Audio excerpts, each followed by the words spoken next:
হবে যে আমরা নির্বাচিত যারা, আমরা কিন্তু আমাদের অ্যাসেম্বলিতে গিয়ে নিজের জায়গাটা বারবার ঠিক করে আসতে পারবো না, আমাদের কাজ দিয়ে নিজের জায়গাটা ঠিক রাখতে হবে। এবং উনি বলছেন যে ওনাদের তো কেউ আটকায়নি।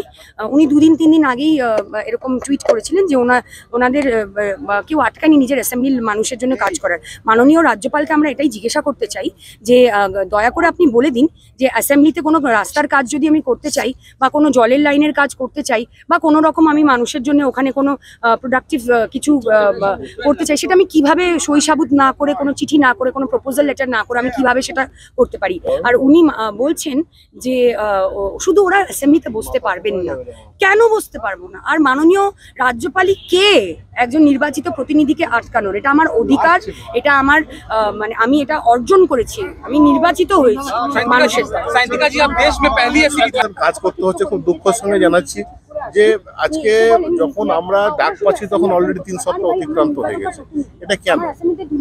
অ্যাকচুয়ালি আমাদের তো এমনিতেই সময় হাতে খুব কম, তারপরেও 4 জুন আপনার হয়েছে, রেজাল্ট ডিক্লেয়ার হয়ে যাওয়ার পরেও আমরা কিন্তু ডাক পাচ্ছি না, এবং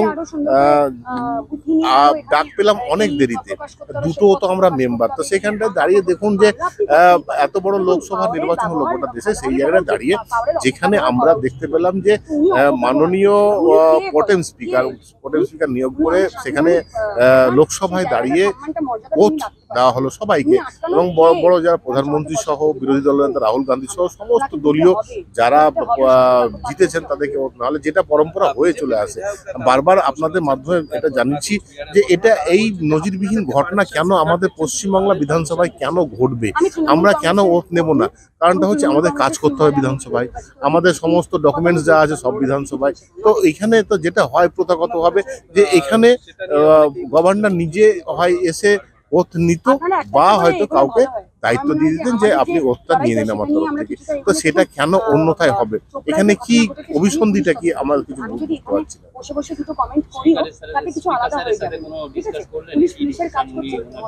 দেখুন, স্পিকার স্যার কি ডিসিশন নেবেন সেটা বলতে পারবো না। এই যে সিদ্ধান্ত, এই যে ডিসিশন, এগুলো কিন্তু আমাদের দুজনের।